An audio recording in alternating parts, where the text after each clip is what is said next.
Hi guys, we're here in beautiful, cloudy Lynchburg, Virginia, and today we're talking about our marriage. And we're talking about the top 10 things that irritate us in our marriage. Living with a girl for the first time, there are some things that I've had to overcome. And it's the same on the girl's side. Yeah. Living with a man sometimes makes it feel like you're living with an ape. Yeah, and I can take that as a compliment, guys, because I like apes. Apes are cool. So, I'd like to live with an ape. So, let's get right into it. Number 1. Don't you sometimes feel like you leave the bathroom mirror perfectly clean and you walk out and your husband goes in to brush the teeth and you go back in and the whole mirror is covered in toothpaste splatter? I mean, I think if a monkey were to brush his teeth, it might look like that, but it was my husband brushing his teeth. Number 2. I will be on my phone. I'll be on my laptop. I'll open up a book, read this book here, and my beautiful wife will just jump right on me. I'll be in the middle of something, it doesn't matter what. I'll be doing my taxes or I'll be reading a book. And she'll just kind of disrupt me. Give me your She'll attention. just throw herself at me. Number 3. I like to cook, and cooking's a good thing. But you also have to mind that everyone can't cook like Emerald. You need to have a budget when you cook. And a good example is last year we were going to a wedding, and it was bring a dish to pass, which is fine. And we were gonna bring macaroni salad or something. And you can make a good macaroni salad.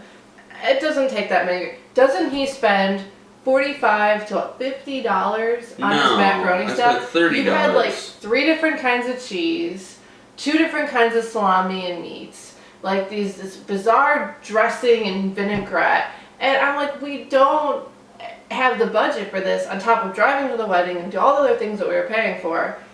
Number 4. Oh my gosh. The hair in the tub, in the sink, in my food, everywhere. I'll wake up with hair in my mouth. It's disgusting. I'll get into the shower, I'll open the curtain, and I'll look down, and there's this huge glob of hair just sitting there looking at me. I try to take it out. I'll put it on the wall. Yeah, that's disgusting. What she does is she takes her hair from the sink, and she'll not from the sink. No, from the tub. I'm in the shower. And in the shower, and Run she'll your fingers through your hair. She'll put it get on a bunch the of wall. hair on it. Well, what? Do you want me to drop it into the tub? I want you to put it in the garbage. Not while I'm standing in the shower. Oh. Number 5. Along with the shopping, I'm very frugal with the dishes that I'll use. And I'll cook a meal and maybe fill half the sink with dishes. He'll cook one meal and have the whole sink full of dishes that it's like a whole dishwashing process after one meal, when I might do that after a whole day. Also, his idea of cleaning the kitchen quite often is taking all the dishes and piling them up into the sink with not even enough room to get your hand under the faucet to wash them. I don't understand why a clean kitchen means put all the dishes into the sink. Number 6, not appreciating food integrity. Now, she touched this on number 3, but I categorize food in 2 categories. There's Martha Stewart and there is Gordon Ramsay. Martha Stewart is like Alaina. That's fine. She grabs pinches of salt and pinches of sage and or if she ever uses spices. And she does? You she'll don't know her. No, I'm talking about you. Oh, and I have spices too. You'll throw pinches of things into dishes, and you'll cook everything in one pan, and everything's just kind of estimated, and it turns out to this really nice improvisational dish. Sometimes it hits right on the mark, and other times it's not the greatest, and that's okay. Me? Yes. Oh. And that's okay. It's totally okay. And then there's Gordon Ramsay, and that's more what I categorize myself into. I'm not as good of a cook as Gordon, but I'm very precise. I don't like to talk in the kitchen. My entire community is pots and pans and precise measurements and precise loaves. She always talks about how awesome my bread is because I make homemade bread a lot. It's because I'm so precise. Number 7.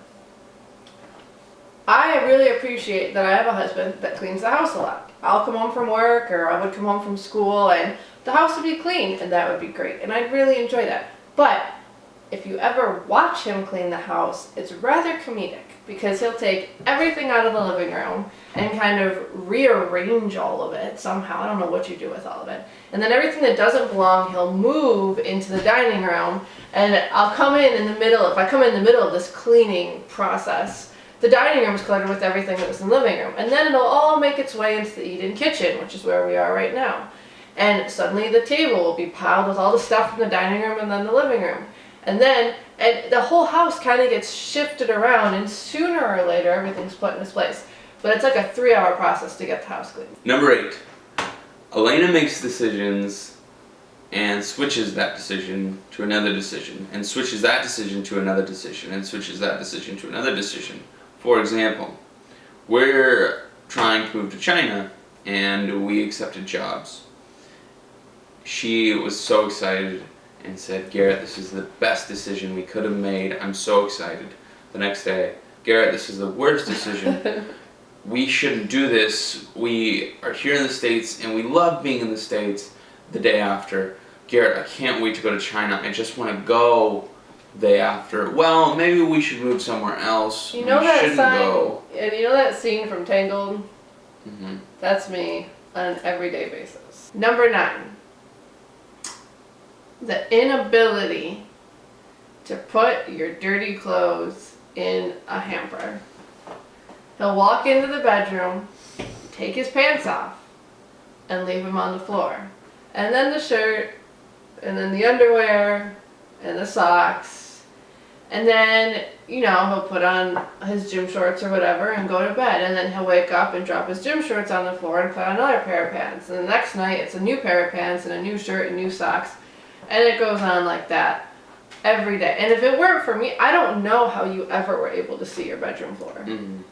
I don't know if you ever did see your bedroom floor before you got married. It's like a little layer of cloth. Yeah. Number 10.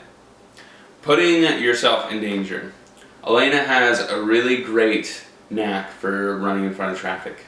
And she has I know they see me. She has a great knack So for stop. cutting herself on cans and I've knives. never done that before, but I did it yesterday. And she'll hurt herself all the time. Like she'll bump into a door, or That's just because I'm clumsy. she'll open the cupboard and she'll hit her funny bone.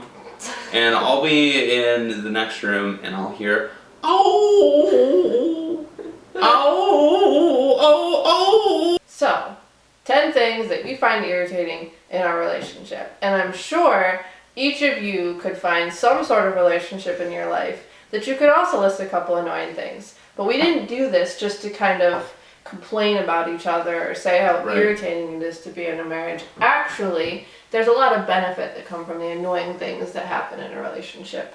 And these things are a sacrifice. The way I see it is when you get married to someone, there are good things and bad things. Now, I can list the good things about Alaina all day, as she can with me. But the annoying things, the things that get under your skin, the bad things, you have to learn to live with that person. We think that these are all good things to talk about, to laugh about, to share with other people. And in the end, we hope that it just makes you stronger. So thank you very much for tuning in, and I hope we talk to each other soon. Goodbye.